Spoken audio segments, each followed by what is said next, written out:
Recently Sonu Kakkar announces in the Instagram कि वो divorce ले रही है। टिपिकली उन्होंने डाइवोर्स वर्ड का यूज़ किया और कहा कि वो डाइवोर्स ले रही है अपने दोनों सिबलिंग से, यानी कि नेहा कक्कर और टोनी कक्कर। इस वीडियो में मैं बात करने वाली हूँ कि किस तरीके से सोनू कक्कर ने जो इंस्टाग्राम पे पोस्ट था, मैं वो आपको पढ़ के सुनाती हूँ। Deeply devastated to inform you all that I am no longer a sister to the too talented superstar Tony Kakkar and Neha Kakkar. ये पोस्ट देख के काफ़ी ज़्यादा एविडेंट था कि कुछ चीज़ें हैं जो इन दोनों के बीच में डिस्टर्बेंस है। एंड समहाउ ये चीज़ें जो वो बता रही थी कि उन्होंने जो ये डिसीजन लिया है वो बहुत ज़्यादा डीपली था, पेन में थी वो, तब उन्होंने ये जाकर डिसीजन लिया है। ऐसा क्या हुआ होगा कि ये चीज़ें इंस्टाग्राम पे आई है, ये हम डिटेल में बात करेंगे। जो सिबलिंग डाइवोर्स कॉन्सेप्ट है वो for the very first time audience के सामने आई है। अदरवाइज़ इससे पहले divorce word usually husband and wife से रिलेटेड ही रखा जाता था, बट क्योंकि अब ये आप कह सकते हो कि क्योंकि सिंगर्स है, इससे पहले भी अरमान मलिक ने भी इस तरीके का कुछ अपना इंस्टाग्राम में नोट डाला था, और क्योंकि उसके बाद बहुत सारे मेल्स वगैरह आए तो रिसेंटली उन्होंने उस चीज़ को डिलीट भी कर दिया। But on the other hand अगर आप सोनू कक्कर के बारे में बात करो तो नेहा एंड टोनी ने इस पर कोई भी चीज़ आप कह सकते हो, कुछ भी उन्होंने रिएक्ट नहीं किया। तो समवेयर ऐसे तो चीज़ें हैं कि उन तीनों के बीच में कोई ज़्यादा मेजर इशू हुआ है, तभी इस तरीके चीज़ें उन्होंने अनाउंस किया।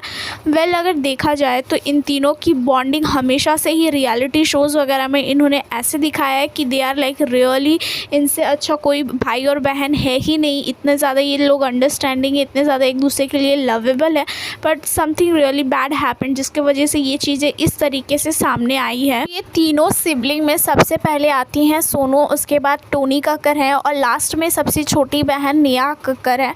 तो क्या हुआ कि ये एक लोअर मिडिल क्लास फैमिली से बिलोंग करते थे और उनके फादर थे जो स्कूल्स वगैरह के सामने समोसे सेल किया करते थे, जिस वजह से सोनू के जो भी क्लासमेट्स थे वो उनको बहुत ज़्यादा आप कह सकते हो टीज करते थे, परेशान करते थे। तो टिल 8th उन्होंने स्कूलिंग किया एंड उसके बाद उन्होंने ओपन बोर्ड से अपनी एजुकेशन स्टार्ट कर दी। इसी दौरान सोनू फैमिली के लिए स्टार्ट कर चुकी थी अर्निंग करना। वो अपनी सिंगिंग से जगराते किया करती थी और उन्होंने कोई भी क्लासिकल या किसी भी तरीके की ट्रेनिंग नहीं ली थी।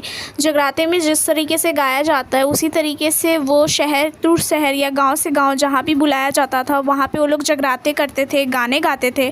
और कुछ टाइम के बाद ही नेहा कक्कर ने भी उनको ज्वाइन कर लिया। तो आप ये कह सकते हो कि सोनू कक्कर ही फैमिली की वो फर्स्ट पर्सन थी जो सिंगिंग में गई और इस तरीके से इस अर्निंग करना स्टार्ट किया और अपनी फैमिली को सपोर्ट किया, और उसके बाद ही उनके छोटे भाई बहनों ने उनको उसी चीज़ में सपोर्ट किया। Just have a look. ऐसा वर दो कांगड़े वाली, जागरण तेरा कराता रहूं। ऐसा वर दो कांगड़े वाली, जागरण तेरा कराता। जगराता करने के बाद आप कह सकते हो कि सोनू कक्कर ने कहीं ना कहीं इस तरीके से एक एक करके बॉलीवुड में आने तक का सफ़र भी वही पहली फर्स्ट मेंबर थी जिन्होंने तय किया, और उन्होंने अपना फर्स्ट सॉन्ग गाया बॉलीवुड में। और बॉलीवुड में ऑफ कोर्स वो सॉन्ग गाने के बाद भी, इतने ज़्यादा मशहूर होने के बाद भी, कहीं ना कहीं उस दौरान सिंगर्स को वो नाम नहीं मिला जो अक्सर लेजेंडरी सिंगर्स को मिला करता है। तो उन्होंने इतना अच्छा सॉन्ग गाया, उसके बाद भी उनको वो नेम और फेम नहीं मिला। उसी दौरान नेहा कक्कर भी ऑडिशन दे रही थी इंडियन आइडल में, और ऑफकोर्स वो जीती तो नहीं पर काफ़ी ज़्यादा उन्होंने तय किया इंडियन आइडल का, और उनके सॉन्ग्स भी काफ़ी जल्दी वायरल हो गए इन द सेंस मैं ये कह रही हूँ कि ऑडियंस की जो अटेंशन थी, जो कि एक सिंगर को या किसी भी आर्टिस्ट को चाहिए होता है, वो नेहा को बहुत जल्दी मिला और बहुत ज़्यादा मिला। तो तीनों भाई बहनों में आप इतना कह सकते हो कि जो सबसे ज़्यादा सक्सेसफुल सिंगर थी वो कहीं ना कहीं नेहा ही बनी, और उसके बाद ही टोनी कक्कर ने भी अपना कहीं ना कहीं उसी दौरान फेम हासिल किया। पर कहीं ना कहीं ये सब चीज़ें होते हुए भी सोनू हमेशा पीछे रह गई, जबकि वही फर्स्ट पर्सन थी जो इन चीज़ों को यहाँ तक ला के रखा और इन चीज़ों को इतना ज़्यादा हासिल किया। तो आप कह सकते हो कि फैमिली का फर्स्ट पर्सन बनने के बाद भी वो रिस्पेक्ट और वो चीज़ें हासिल नहीं हुई उनको जो वो डिज़र्व करती थी। तो कहीं ना कहीं ये जो कंपैरिजन है वो कहीं ना कहीं सिर्फ ऑडियंस ही नहीं बल्कि उनकी फैमिली मेम्बर में भी, जो कि हर एक फैमिली में कहीं ना कहीं ये चीज़ चीज़ें होती है कि आप सिबलिंग्स को कंपेयर करते हो। और ये क्वेश्चन भी एक बार सोनू से पूछा गया था, पर उन्होंने कहा कि वो अपनी और सोनू को या नेहा को आप जो कंपेयर करते हो वो उस चीज़ों में बिलीव नहीं करती, क्योंकि वो दोनों जो अपने सिबलिंग्स है वो उन दोनों की सक्सेस को अपना पार्ट का सक्सेस ही बताती है, which was so good. But ये एक ह्यूमन नेचर है कि अगर आप सब या सिबलिंग्स अगर एक ही प्रोफेशन में हो या एक ही क्लास में हो, तो जो कंटिन्यूसली ये होता रहता है कंपैरिजन, वो कहीं ना कहीं जाके एक हेट्रेड मन में डाल ही देता है। और मे भी इसी तरीके की कोई चीज़ हो सकती है जो इन तीनों सिबलिंग्स के बीच में आ गई हो। वेल, अगर टोनी कक्कर के बारे में भी कहा जाए तो वो जिस तरीके की लिरिक्स लिखते हैं उसके लिरिक्स पे भी कई बार उनको भी ट्रोल किया जाता है कि नेहा कक्कर के नाम पे ही उनके सॉन्ग्स चल जाते हैं। तो ये सारी जो चीज़ें छोटी मोटी ऑडियंस लिखती है, कहती है, कहना ईजी होता है कि लोग ध्यान नहीं देते, पर समवेयर अगर इस तरीके की नेगेटिव या पॉजिटिव कोई भी कमेंट ऑडियंस के थ्रू जाती है तो आर्टिस्ट को मैटर करता ही करता है, क्योंकि वो ही कमेंट्स उनको आगे की जो भी प्रोजेक्ट्स होते हैं दिलाने में हासिल करते हैं। सो ऑफकोर्स ये एक वन ऑफ दोज रीज़न हो सकता है। लेकिन अगर आप ये भी देखो तो ये जो दो सिबलिंग्स है, यानी कि मैं नेहा और टोनी के बारे में बात कर रही हूँ, कि इन दोनों ने एक दूसरे के साथ बहुत सारा काम भी किया है। और कहीं ना कहीं अगर सोनू के कंपैरिजन में काम देखा जाए तो उनका काम बहुत ज़्यादा कम रहा है, यानी कि इन तीनों का प्रोजेक्ट एक साथ बहुत कम रहा है। तो ये भी आप कह सकते हो कि कहीं ना कहीं सोनू को वहाँ पे भी साइडलाइन किया गया है, जो कि ऑफकोर्स वो डिज़र्व नहीं करती है। अब जो हम गाने जा रहे हैं और जो कहने जा रहे हैं वो उसका एक एक शब्द हम मीन करते हैं, टोनी और मैं दोनों। आई होप पसंद आए नेहू को। शुरू करें नेहू।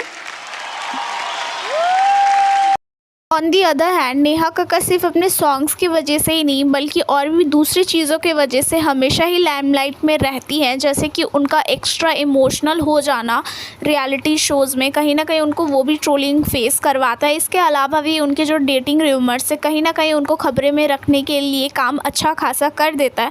तो चीज़ें कहते हैं ना, जो दिखता है वही बिकता है। तो समहाउ करियर में ये सब भी बहुत ही एक लकी चार्म की तरह काम करता है। इसके अलावा भी एक रिसेंटली न्यूज़ आई थी कि किस तरीके से लाइव परफॉर्मेंस के दौरान नेहा कक्कर जो थी आधे घंटे लेट पहुंची थी, और इसके सपोर्ट में टोनी कक्कर ने ट्वीट भी किया था। बट अगर आप देखो तो सोनू जो कि उनकी बड़ी बहन है, उन्होंने किसी भी तरीके का सपोर्ट या अगेंस्ट जाके कोई ट्वीट नहीं किया।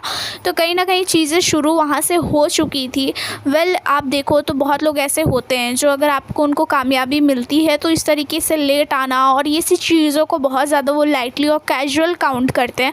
बट वहीं कोई अगर बहुत सालों से स्ट्रगल कर रहा है और उसके बाद भी इन चीज़ों के दौरान भी उसको वो रियलिटी में सपोर्ट नहीं मिलता, ऑडियंस का प्यार नहीं मिलता, तो वो इन चीज़ों को बहुत ज़्यादा नेगेटिव काउंट करते हैं, जो कि सोनू के लाइफ में काफ़ी ज़्यादा एविडेंट है। सोनू की जो लाइव परफॉर्मेंसेस भी होती है, जो वो गाती है, उस पर किसी भी तरीके का ऑटो ट्यून वगैरह काफ़ी कम यूज़ होती है। अगर आपको नहीं मालूम तो आप कलंक का जाके वो सॉन्ग सुनना, टाइटल ट्रैक वो सोनू कक्कर ने ही गाया है और वो इतनी ब्यूटीफुली सैंग है कि यार उसमें किसी भी तरीके का मोड लिया। ऑफकोर्स ऐसा नहीं है कि आज के डेट में कोई भी सिंगर ऑटो ट्यून ना यूज़ करता हो, एक्सेप्शनल्स कुछ हैं जैसे कि अरिजीत सिंह है।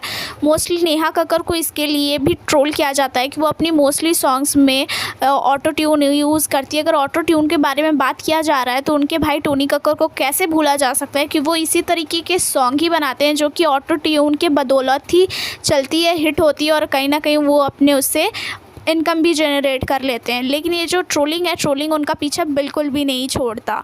वेल, आप बताना ये वीडियो आप लोगों को कैसा लगा। इसी तरीके के और वीडियोस के लिए इस चैनल को आप सब्सक्राइब कर लो। वीडियो अच्छी लगी हो तो लाइक कर लेना, और भी ज़्यादा खुश हो गए हो तो शेयर कर लेना अपने फ्रेंड्स और फैमिली के साथ। कमेंट में बताना कि अगला वीडियो किस टॉपिक पे आप देखना चाहते हो। Till then bye bye guys.